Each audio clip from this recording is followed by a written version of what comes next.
estas conferencias, estos conversatorios sean de utilidad para ustedes, sobre todo los que vienen de fuera. No se estafen a sí mismos, no engañen a aquellos que les han dado la propina para viajar. Estos conversatorios, estos congresos no son solamente para divertirse. Eso de nada les va a servir a ustedes, ninguna utilidad les va a proporcionar. A ustedes solamente les va a servir los conocimientos que puedan adquirir. Los conocimientos, esos son los instrumentos con los cuales ustedes van a ejercer la profesión del derecho, ya sea como abogados, como notarios, como procuradores públicos, como jueces, como fiscales, asesorando a sus clientes. Tomen conciencia que la educación del derecho se ha venido por los suelos en el Perú. Ahora las universidades regalan títulos o venden títulos algunas. Dentro de las que venden están, por ejemplo, aquellas, ¿no?, que captan el mayor número de alumnos que sea posible, y todos los que ingresaron, todos terminan, todos o más. No hacen tesis, no hacen trabajo de investigación. Al final, todavía hacen esto, un curso, dice, de actualización. A veces les cobran $800, $1000 o más, y con eso les dan el título, o sea, le están vendiendo el título. Y esa es una terrible estafa. Y un abogado de esa calidad, formado en esas condiciones, es sumamente peligroso para la sociedad. Es un enemigo de la sociedad. Y ese es el reflejo del Poder Judicial que tenemos. No es que el Poder Judicial sea malo solamente por sus jueces, por sus fiscales, por sus secretarios. Es malo por sus abogados. El abogado es el que colabora en la administración de justicia. El juez, ¿en base a qué resuelve? En base a una demanda, una contestación de una demanda, unas pruebas. ¿Qué presenta quién? ¿Qué ofrece quién? ¿Qué actúa quién? El abogado. De manera que el abogado no se sienta excluido de esa crisis por la cual pasa el Poder Judicial, en donde muchos magistrados están administrando justicia conjuntamente con los abogados a la prepo, de acuerdo a su real saber y entender, porque de derecho a veces no saben absolutamente nada. Y claro, ¿qué van a saber si a la universidad se fueron a que le dicten la clase o a tomar el apuntito y con el apuntito presentarse a dar examen? Si van a hacer eso, dedíquense a otra cosa. Están perdiendo tiempo en su vida. Como abogados no van a poder vivir, no van a poder vivir del derecho. Esas universidades les están estafando a ustedes, a sus padres. ¿Qué va a ser del Perú con una educación venida así por los suelos, puramente mercantilista, y en donde lo único que cuenta es la ganancia para el empresario,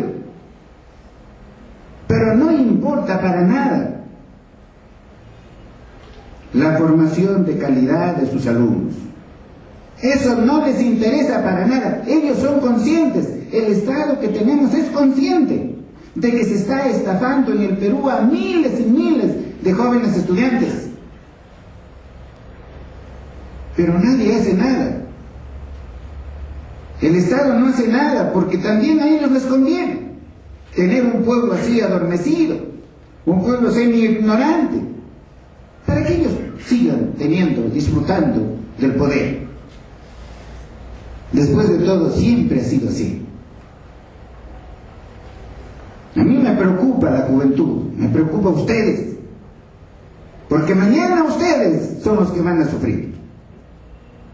¿Con qué se van a llevar un pan a la boca? ¿Un vestido? ¿Una medicina?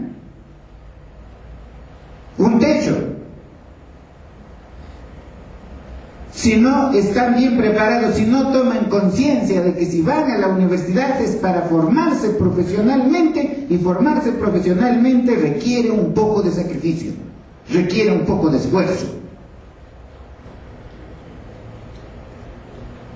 Si es verdad ahora que hay una crisis terrible en la familia y somos el producto de la familia, una irresponsabilidad terrible,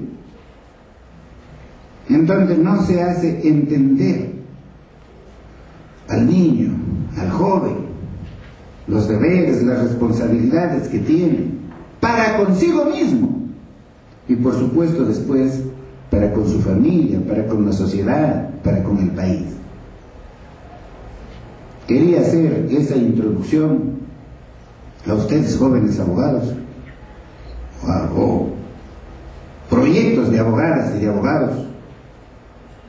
Yo les digo, y no se olviden nunca de esto que les estoy diciendo, si ustedes van a continuar yéndose a la universidad a tomar el apuntito ahí y con el apuntito dar el examen, mejor dedíquense a otra cosa, porque son 6, 7 años de su vida perdidos,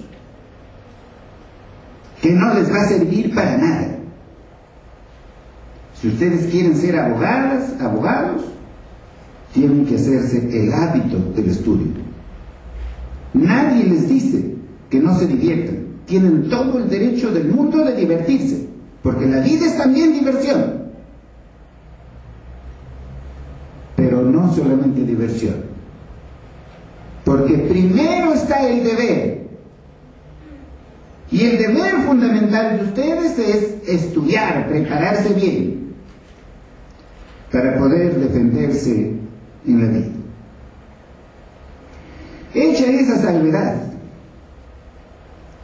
vamos a hablar aquí de una forma esquemática, clara, sobre la ineficacia del acto jurídico. Y lo vamos a hacer en forma esquemática, en forma clara, que cualquiera lo puede entender. Un pastor de ovejas lo puede entender. Un agricultor, un policía que está en la calle, dirigiendo el tránsito, lo puede entender. Y ustedes que han ingresado a la universidad, lo van a entender con mayor facilidad.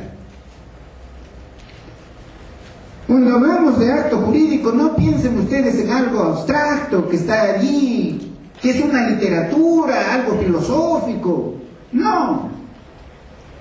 Piensen ustedes en el matrimonio, en el reconocimiento de hijo, en la adopción, en los alimentos que se deben entre parientes cercanos. Piensen ustedes en la compraventa, en el arrendamiento, el mutuo, el comodato, el depósito, el contrato de cuenta corriente, de joint venture, de leasing, de underwriting, de franchising. Piensen ustedes en el testamento, piensen en el otorgamiento del poder, piensen en eso. Piensen en el contrato en general. Ustedes tienen que ser conscientes que nosotros los seres humanos no podemos vivir sin contratar.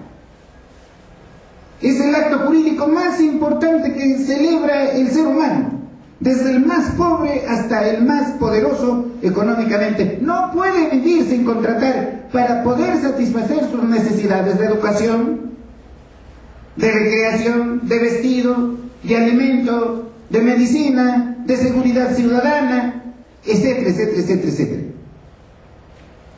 Entonces, cuando hablamos de acto jurídico, estamos hablando de eso. El derecho es realidad social, no es cuentos, no es pura filosofía, no es pura literatura. No. Todo lo que se diga en una clase, en una conferencia, en una mesa redonda en derecho, tiene que ser pues conectándolo con la realidad social, porque eso es el derecho.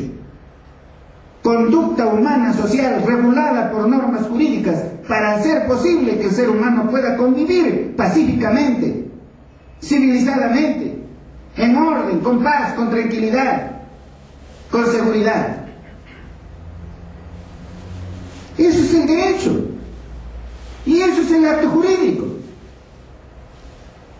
Celebramos actos jurídicos para que produzcan sus efectos.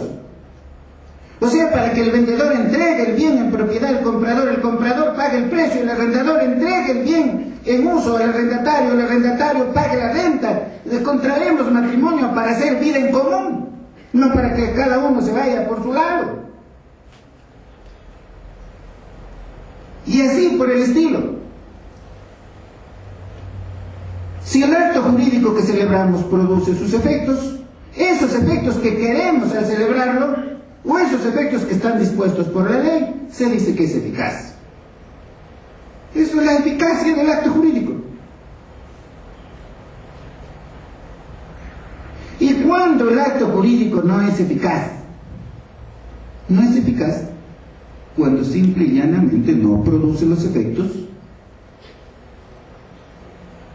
queridos por las partes, o los efectos dispuestos por la ley. Juan y María contraen matrimonio, se celebra el casamiento, ¿no? Y luego, ¿qué cosas se dirán allí? Se molestan y cada uno se va por su lado y forma su propio hogar. Ese matrimonio es ineficaz, pues no está produciendo sus efectos. Ya puede venir allí la separación, ya puede venir allí el divorcio. Si otorgan un testamento, ustedes otorgan, ahora salen de aquí, se van al notario, otorgan su testamento por escritura pública con todas las de la ley. Ese acto jurídico testamento existe allí en la realidad, pero es ineficaz, no produce efectos, no se transfieren los bienes que ustedes han distribuido allí para sus futuros herederos, no se transfiere inmediatamente a esos futuros herederos. Porque para eso se requiere que muera el testador. Se otorga un poder y vemos que nuestro representante no está ejerciendo el poder no en función de nuestros intereses, sino en función de su propio interés. Agarramos y lo revocamos el poder. Y se acabó. Terminamos con ese problema. Celebramos un contrato de compra-venta a plazos y el comprador se atrasa en el pago de 3 cuotas o más. Entonces, ahí el vendedor puede resolver ese contrato. Lo resuelve judicialmente o extrajudicialmente por los mecanismos que están señalados allí en la ley. Entonces, ese contrato deviene en ineficaz. Celebramos un contrato cualquiera, un joint venture, un comodato, uno de constitución de hipoteca, de prenda mobiliaria, un warrant, y una de las partes es un incapaz absoluto. ¿No? Ese acto jurídico es nulo, adolece de nulidad absoluta. Por tanto es ineficaz ab initio, o sea, desde que ha nacido. Fíjense ustedes, eso es la ineficacia del acto jurídico. Hay distintas clases de ineficacia. Una ineficacia estructural y una ineficacia funcional. Dentro de las varias clasificaciones, para no cansarles a ustedes, vamos a concretarnos a eso. Ineficacia estructural e ineficacia funcional. Ineficacia estructural. Hay un defecto en la estructura misma del acto jurídico. En el momento en que se está celebrando el acto jurídico, ahí hay una falla. Allí falta algún requisito o elemento esencial. O algunos de esos requisitos están viciados. O en ese momento las partes están actuando en contra de normas imperativas, o sea, que afectan al orden público, a las buenas costumbres. ¿No? Ahí hay una ineficacia estructural. En la estructura misma, en la base misma de ese acto jurídico hay una falla. Ese acto jurídico no va a nacer válidamente, sino es inválido. No va a tener validez. Ineficacia estructural. ¿Cuáles son las manifestaciones de esa invalidez? La nulidad y la anulabilidad. La nulidad y la anulabilidad. La inexistencia está asimilada a la nulidad. Así es. En la mayoría de códigos del mundo, a esos que vienen y les dicen aquí, no, hay que modificar el Código Civil, no, la ineficacia estructural debe ser tripartita, o sea, deben haber actos nulos, anulables e inexistentes. No lo hagan caso, hombre. Escúchenlo nomás. Están fuera de la realidad. ¿Y por qué están fuera de la realidad? Porque la nulidad y la inexistencia tienen las mismas consecuencias. Un acto jurídico inexistente y un acto jurídico nulo no van a producir ningún efecto desde el inicio y para siempre. Ninguno. No es necesaria esa diferencia entre inexistencia y nulidad, y nuestro código no hace esa diferencia. Claro, que si al acto jurídico le falta la manifestación de voluntad, es inexistente, pues ¿cómo va a haber acto jurídico sin manifestación de voluntad? No hay.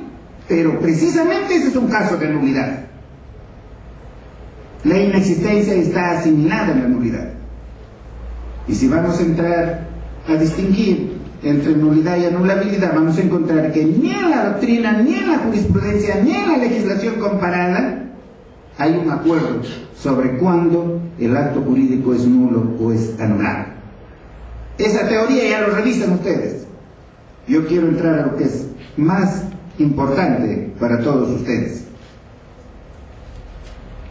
Entonces, fíjense ustedes, la ineficacia estructural se debe a que hay una falla, falta algún elemento o algún requisito de validez, o esos elementos o requisitos están viciados. Esa ineficacia estructural va a dar lugar a la invalidez del acto jurídico. El acto jurídico es inválido, no nace válidamente, es inválido. Y las manifestaciones de la invalidez en nuestro ordenamiento jurídico son dos: la nulidad y la anulabilidad. De esto que acabamos de decir, vamos a extraer dos principios.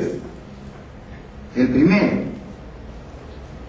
en la ineficacia estructural, o sea, en la nulidad y en la anulabilidad, las causales tienen que existir en el momento mismo en que se celebra el acto jurídico. En ese momento.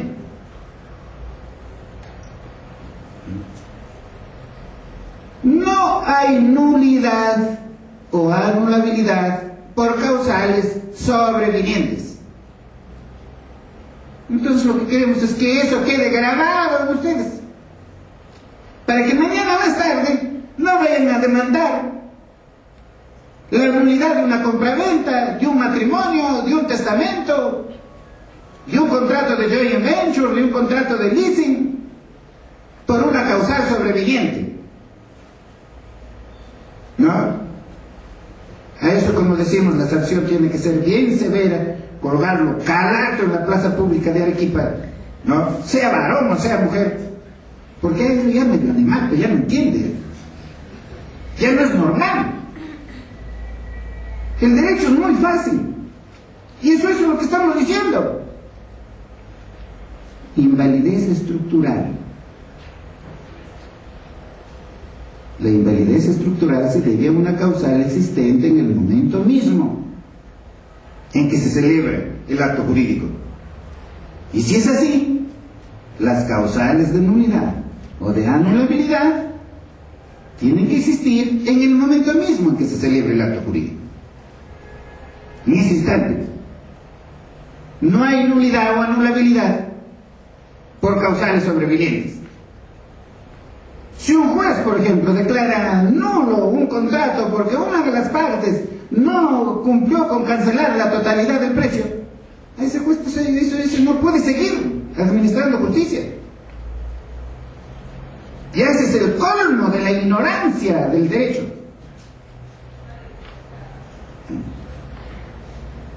Ese debe ser expectorado más rápido que inmediatamente. ¿Para qué se fue a la universidad? ¿Dónde le regalaron el título? En donde sea. Pero no puede ejercer la profesión del derecho, ni como juez, ni como fiscal, ni como abogado, ni como nada. Debe estar dando hierba a sus cuyes.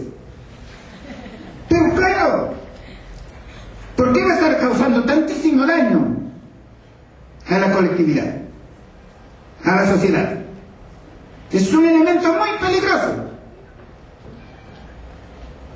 Y a veces en las evaluaciones, cuando se les pregunta así cosas elementales y no saben y después todavía reclaman, cuando deberían esconderse debajo de su cama, si es que les queda un poco de vergüenza. Y todo lo ven complicado, claro, lo tienen que ver complicado si no saben esto que estamos hablando. Lo elemental en derecho. Primera regla entonces.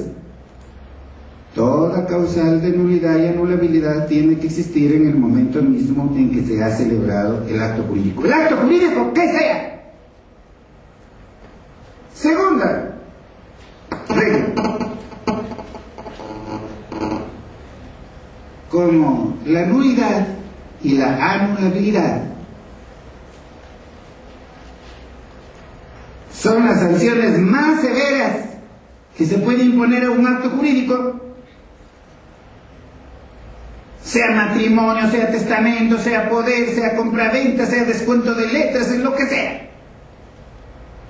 Como es la sanción más severa, esas causales de nulidad o de anulabilidad tienen que estar señaladas expresamente o tácitamente en la ley. No hay causales de nulidad o anulabilidad que no estén señaladas en la ley. Esa es la otra regla.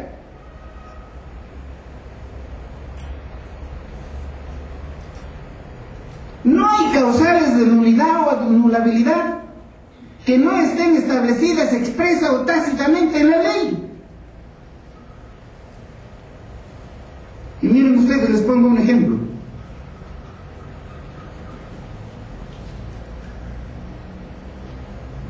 Cuando el deudor ha dispuesto de uno de sus bienes, lo ha donado, lo ha vendido, lo ha entregado en anticipo de herencia, ha constituido patrimonio familiar, etcétera, etcétera, etcétera, y con eso causa perjuicio a su acreedor, el acreedor puede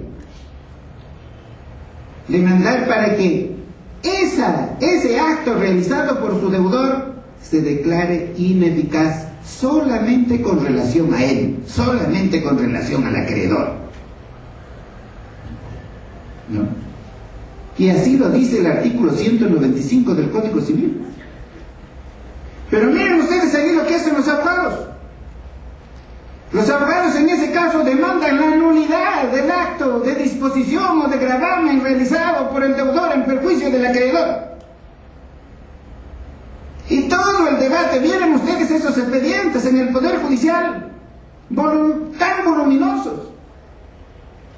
El juez de primera instancia dice nulo, el juez de segunda instancia lo revoca, dice anulable, se van a la Suprema y la Suprema dice no, este acto no es nulo, es solamente anulable. Anulable, dice. Y el artículo 195 no dice que es nulo, no dice que es anulable, dice que el acreedor solamente puede demandar para que se declare ineficaz respecto de él ese contrato. Eso es lo que dice la ley. Y los jueces supremos dicen que ahí no hay nulidad, sino solamente eso es anulable. Yo les pregunto, ¿qué hacemos con esos jueces supremos? Por el amor de Dios, ¿qué hacemos con esos jueces supremos? Por el amor de Dios, ¿qué hace el poder político para no hacer una profunda reforma en el poder judicial? La ignorancia reina en el Perú. Y vayamos a verlos, las poses. Vayamos a ver a los intelectuales que defienden eso. Esa es la situación cultural de nuestro país. Están embruteciendo a la juventud, los brutos, con muchísimo prestigio, porque a ellos se les ha venido el conocimiento. Pues ¿cómo será? Pues por el apellido, por la posesión económica, por la posesión social. ¿Por qué será, pues?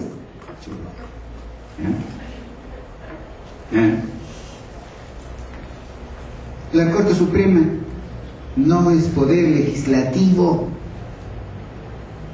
El juez, desde el juez de paz hasta el juez supremo, no es legislador. Él administra la justicia en nombre del pueblo. El poder de administrar justicia radica en el pueblo. Él es representante del pueblo y él debe administrar justicia representando al pueblo, y lo debe hacer con estricta sujeción a la Constitución y a la ley. Pero para eso se requiere, pues, conocer derecho. ¿Cómo se va a sujetar a la ley, pues, si no conoce derecho? Y él dice ahí, es nulo o es anulable, donde la ley no dice que es anulable, no dice que es anulable, sino dice que solamente es ineficaz con relación únicamente al acreedor demandante vencedor en esa acción pauliana, así se llama. O hay otro caso, miren ustedes, si yo vendo la casa de ustedes sin que me hayan dado ningún poder, la vendo como si fuera mía, o no, la vendo atribuyéndome un poder que ustedes no me han dado, la vendo. Yo me atribuyo un poder que ustedes nunca me han conferido. Yo me voy a Lima, en Girón Zángaro, yo mando a hacer un poder como que ustedes me han dado un poder allí, y sale mejor que el poder que hacen los notarios. Y con eso vendo la casa de ustedes. Ustedes no han manifestado su voluntad allí para celebrar ese acto jurídico. No, ustedes son los titulares del derecho de propiedad sobre esa casa. No han manifestado su voluntad. Ustedes se enteren que ya yo vendí su casa. Y ya el comprador le está diciendo, hoy desocupa mi casa, les está diciendo. En ese momento corren al abogado de renombre, el mejor estudio de abogados, a lo largo y ancho del Perú, en la capital de la República. Y no sería raro que ese abogado, ¿qué hace? Como lee el código, como lo lee un carpintero, como lo lee un agricultor, un minero, un médico, un ingeniero, como lo lee así, su demanda es nulidad del acto jurídico de compra-venta celebrado por el señor Aníbal Torres con el comprador fulano de tal por falta de manifestación de voluntad, invocando el inciso primero del artículo 219 del Código Civil. Es lo que hace. Y así se ve el proceso, y vienen esos procesos tan complicadísimos y cómo se agrandan y llegan hasta la Corte Suprema. Y allí puede decir la Suprema, puede ser, hay muchos casos en donde la Suprema dice, no, no es nulo, es solamente anulable, porque ¿no? El aparente representado, o sea, ustedes lo pueden ratificar. Así dice. Así dice. ¿Qué hay que hacer? ¿Qué hay que hacer con esos jueces? ¿Qué hay que hacer? Si el artículo 161 del Código Civil, ¿no?, dice que ese acto es ineficaz solamente con relación al aparente representado, que sería el caso de ustedes. O sea, ahí lo que hay que demandar es la ineficacia. Y esta es otra cuestión, fíjense ustedes. Ustedes sentados allí deberían estar con su codiguito, ¿no? Pero como ustedes son más que Einstein, no necesitan del código. Lo que pasa es que el 99.99% aquí no tiene conciencia de qué profesión está estudiando. Nosotros pertenecemos al sistema del derecho romano-germánico. El derecho es legislado, por lo tanto, ¿dónde está el derecho? Allí está en la ley. Por lo tanto, derecho no se puede estudiar, no se puede debatir, no se puede conversar sin tener el código a la mano. Pero fíjense ustedes, si el código dice, artículo 219, inciso primero, el acto jurídico es nulo por falta de manifestación de voluntad, así es, salvo que por allí alguna norma diga que no, pues, como es el caso que hemos mencionado del artículo 195, del artículo 161, donde dice no, aquí no va a ser nulo, aquí va a haber una ineficacia relativa, solamente a favor de la parte interesada, la parte afectada, que ella sea la que decida si lo deja ineficaz, ¿no? O deja que produzca todos sus efectos. Pero eso requiere estudio, pues eso requiere pues conversar, así como estamos conversando. ¿Dónde más lo van a aprender, pues? El resto. ¿Dónde? Claro que en el caso del artículo 161, como yo participé como abogado en Lima, tiramos abajo varios procesos en la Corte Suprema y han aprendido un poco. Claro, nunca van a decir el que aclaró esto en el Perú fue Aníbal Torres, nunca, ¿no? Pero cualquier otro que viene por acá, ¿no?, y dice cualquier barbaridad, eso sí, hay que resaltarlo. Eso somos en el Perú. Y allí también hay que cambiar. Hay que cambiar. Entonces, fíjense ustedes, ineficacia estructural. Nulidad y anulabilidad, no hay inexistencia en nuestro ordenamiento jurídico. ¿Qué diferencias hay entre la nulidad y la anulabilidad? El acto jurídico nulo no produce ningún efecto ab initio, o sea, desde el inicio, erga omnes, o sea, contra todos, no produce efectos para nadie, no requiere de sentencia judicial que lo declare, o sea, esa nulidad es ipso iure, funciona de pleno derecho. Eso es así,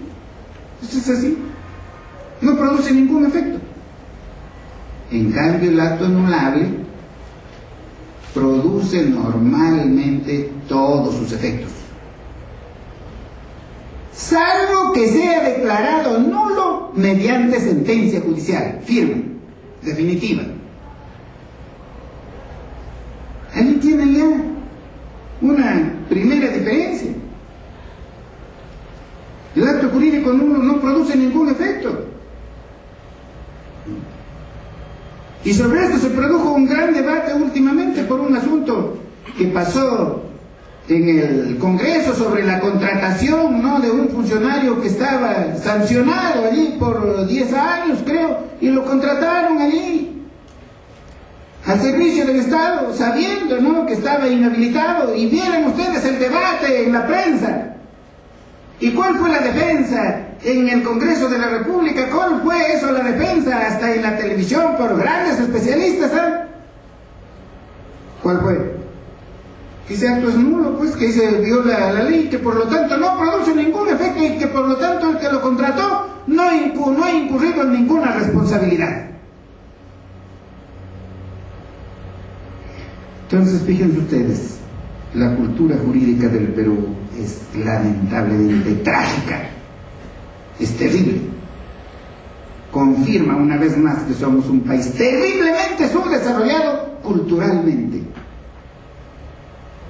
Porque es cierto que ese contrato no lo celebraron en esa forma, es nulo, no produce ningún efecto, pero eso no quiere decir que el que celebró ese contrato nulo no haya incurrido en algún tipo de responsabilidad que puede ser disciplinaria, puede ser política, puede ser civil, puede ser penal.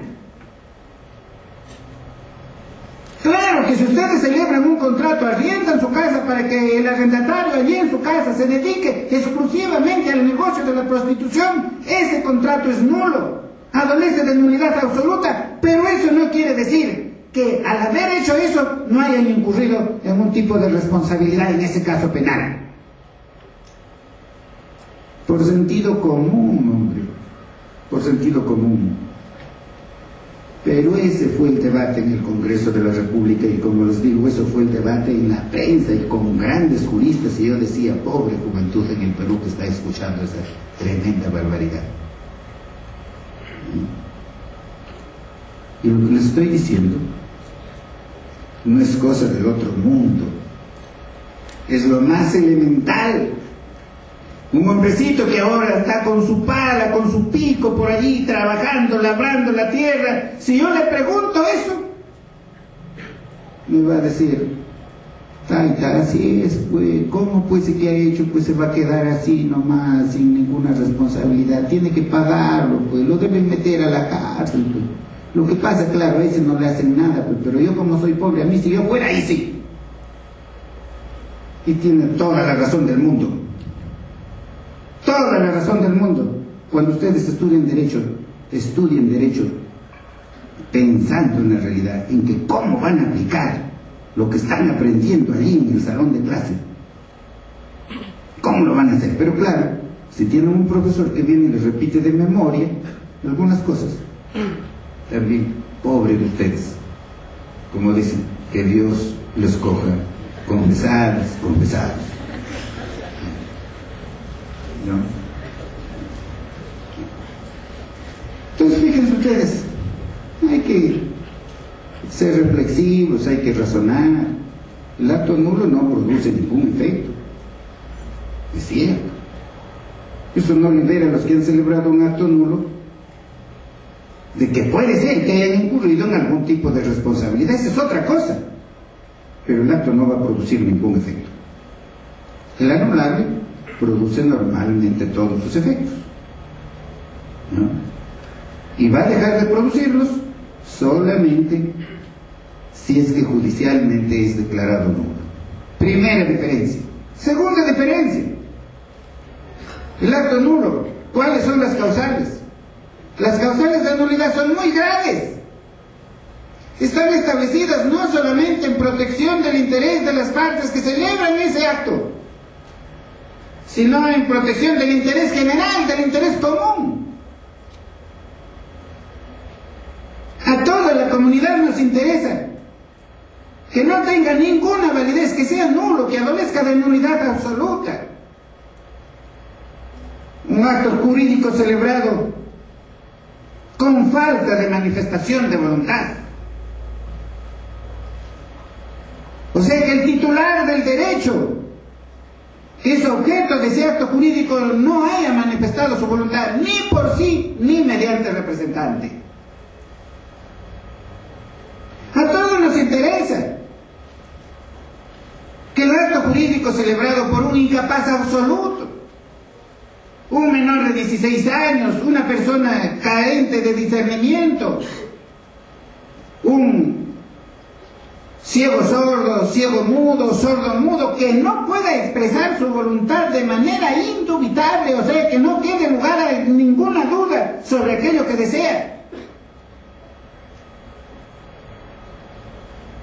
Un acto jurídico celebrado así por un sujeto tenga validez. No, eso no puede tener validez. A todos nos interesa proteger a estas personas que adolecen de incapacidad absoluta. Un acto jurídico celebrado con un objeto imposible.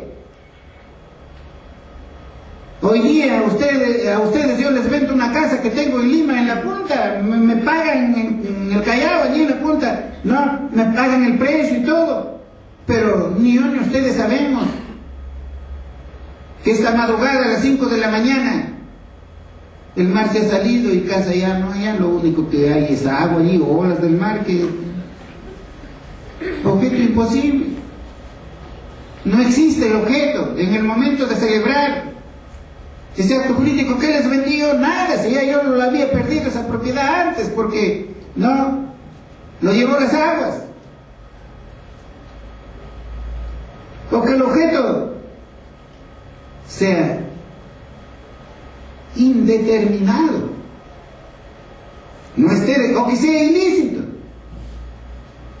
Tiene que ser nulo, pues, ese acto jurídico. O que se celebre con un fin ilícito. Con un fin, por ejemplo,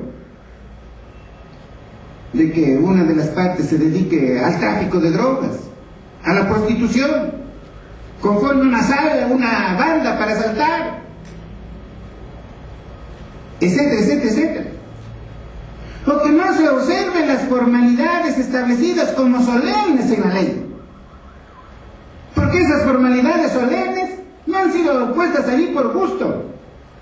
Han sido puestas para darle seguridad a las partes, para proteger los intereses de las partes que celebran. Ese acto jurídico, por ejemplo, si la ley dice que la donación de inmuebles se debe celebrar por escritura pública, bajo sanción de nulidad, lo que quiere la ley es ahí que el que va a donar un inmueble se va a desprender de una parte considerable de su patrimonio, entonces que no done así, rápido, ya, inmediatamente. No, hay que ponerle ese obstáculo, que lo haga por escritura pública. ¿Para qué? Para que tenga el tiempo suficiente de poder reflexionar si realmente quiere o no quiere celebrar ese acto jurídico. O imagínense el matrimonio con esa serie de formalidades, para que lo piensen bien. No reflexionen bien, porque eso no es un juego, conlleva muchas responsabilidades para ambos. Entonces, fíjense ustedes ahí, no se ha observado la forma solemne, tiene que ser nulo, pues. Un acto jurídico celebrado en contra de normas imperativas. Y el ejemplo que siempre les pongo es por ser el más fácil y el más común. Ustedes saben que para disponer de los bienes de la sociedad de gananciales se requiere que concurran ambos cónyuges, que manifiesten su voluntad a ambos cónyuges.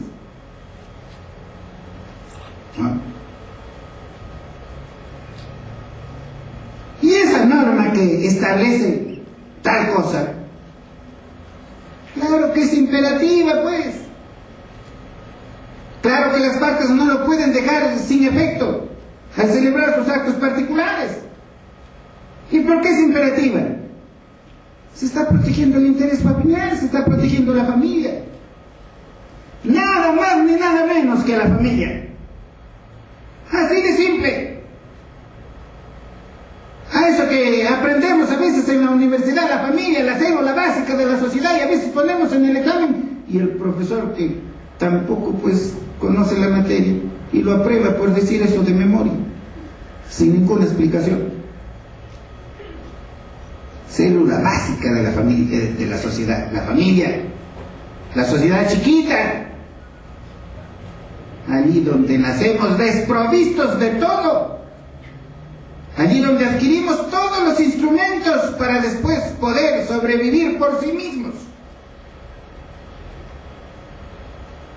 Y hay que proteger a la familia, y hay que protegerlo en su patrimonio. Y es por eso que la ley dice que para que se disponga de los bienes de la sociedad de gananciales deben concurrir los dos cónyuges. Si lo hace uno solo, se está contraviniendo pues esa norma imperativa. Por lo tanto, ese acto realizado por uno solo de los cónyuges es nulo, adolece de nulidad absoluta. O también, por supuesto, cuando ese acto jurídico es contrario al orden público, a las buenas costumbres. ¿A quién no nos interesa pues que se mantenga ese orden, ese conjunto de normas positivizadas o no en la ley, que son la base de ese orden público, de esa paz social? ¿A quién no nos interesa que se mantenga la moral media del pueblo, respetando lo que se llama las buenas costumbres. O también es nulo cuando ese acto adolece de una simulación absoluta. O sea, los que celebraron ese contrato no lo quisieron como tal, no quisieron que produzca ningún efecto, o quisieron esconder detrás a un acto jurídico diferente que va a producir otros efectos, o los mismos efectos pero mediante otra figura jurídica. Claro que ahí es nulo, pues. Esas son las causales de nulidad. Qué difícil es. Falta de manifestación de voluntad, incapacidad absoluta, objeto imposible, ilícito e indeterminado, fin ilícito, no observancia de la forma solemne, que adolezca de nulidad absoluta, que sea contrario a normas imperativas, al orden público, a las buenas costumbres. Artículo 219 del Código Civil. ¿Y cuáles son las causales de anulabilidad?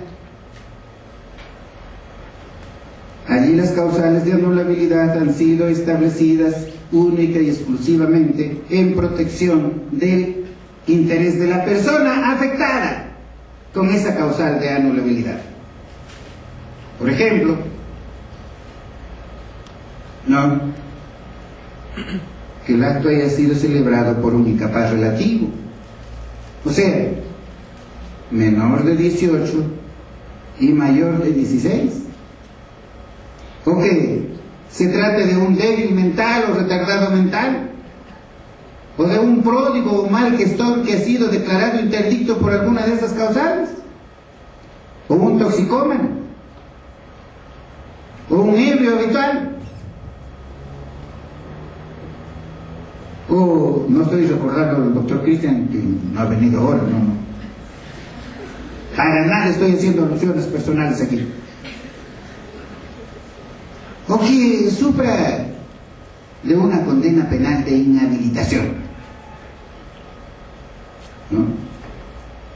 Y fíjense, cada uno de esos temas a los cuales estamos haciendo referencia tiene que ser del dominio de ustedes. Del dominio es lo básico, es lo elemental que tienen que conocer para poder ejercer la profesión. Si alguna de esas personas que acabamos de mencionar ha celebrado un acto jurídico cualquiera, ese acto es anulable. Es anulable cuando ha sido celebrado bajo los efectos del error, del dolo, de la violencia, de la intimidación.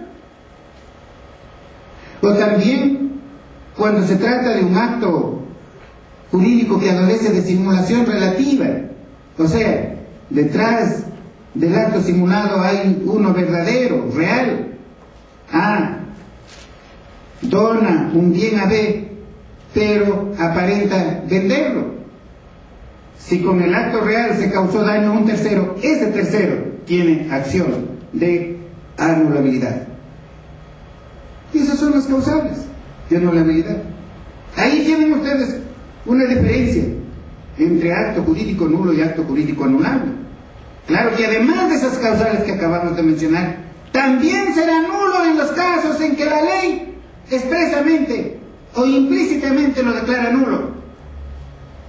Además de esas causales que hemos mencionado, además de esas causales de anulabilidad, también será anulable cuando la ley en un caso concreto lo declara anulable. Pero la ley, nadie más. Las causales de nulidad y anulabilidad tienen que estar establecidas en la ley. Allí tienen esa diferencia. Otra diferencia. Por los titulares de la acción. ¿Quiénes son titulares de la acción de nulidad? Cualquiera de las partes que celebró ese acto jurídico. Además, fíjense ustedes, cualquier tercero, pero que tenga un legítimo interés, ya sea económico o moral, que se derive de ese acto jurídico.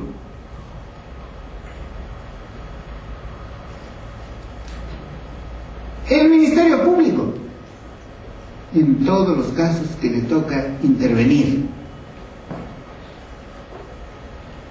El propio juez, sin que nadie lo solicite, sin que nadie lo pida, de oficio puede declarar la nulidad cuando esta es manifiesta. O sea, no hay lugar a ninguna duda sobre que ese acto es nulo.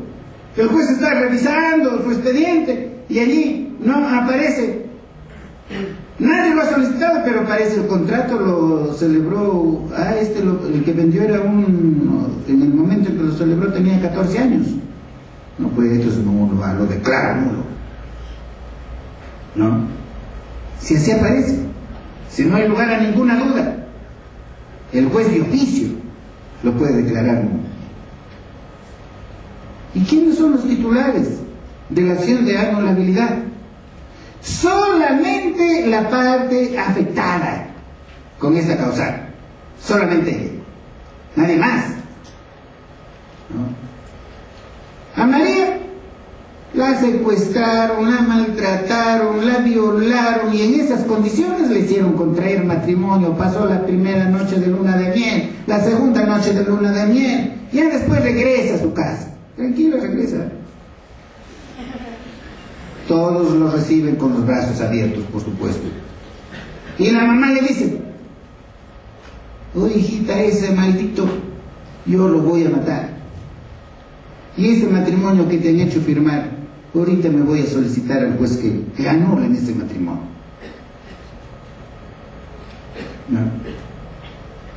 No, pues no puede la mamá.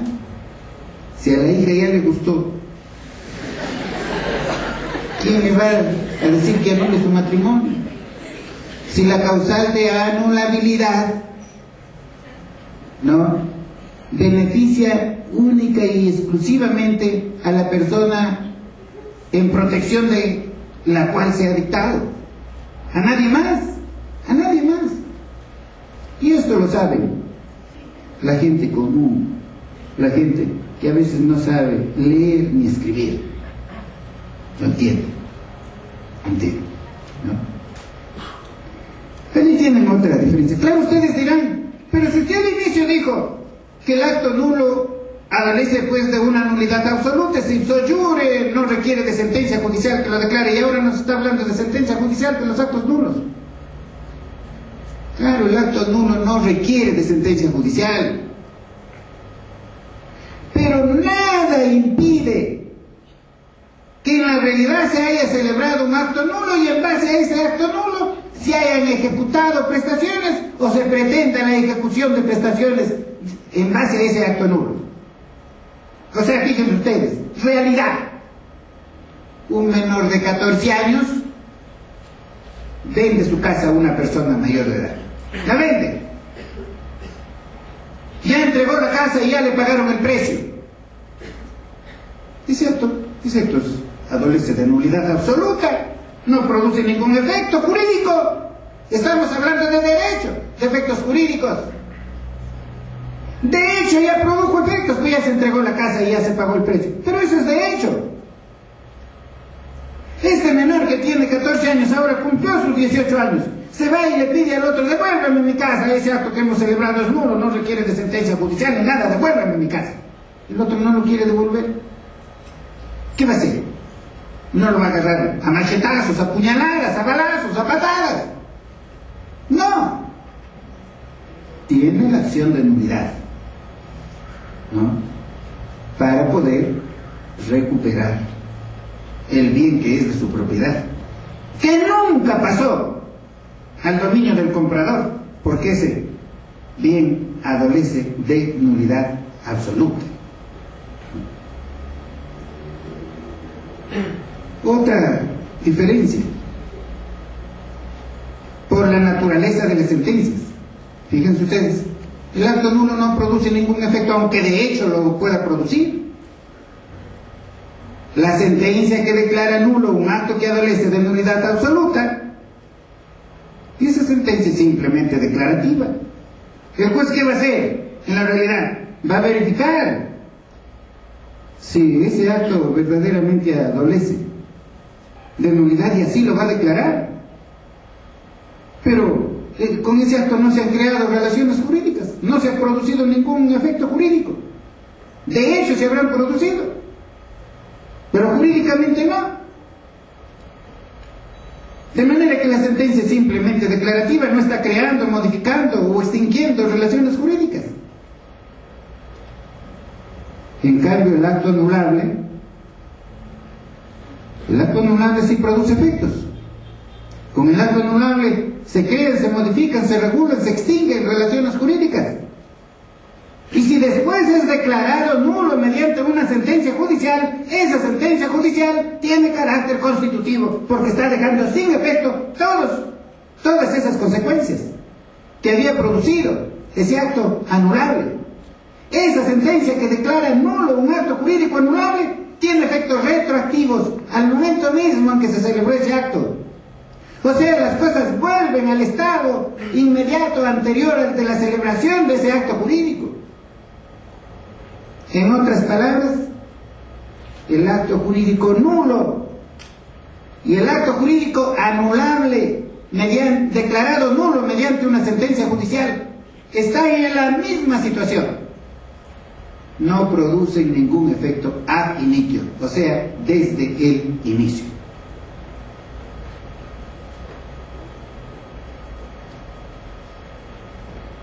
Otra diferencia. Por la prescripción, como ustedes saben, la acción de nulidad prescribe a los 10 años. En cambio, la de anulabilidad prescribe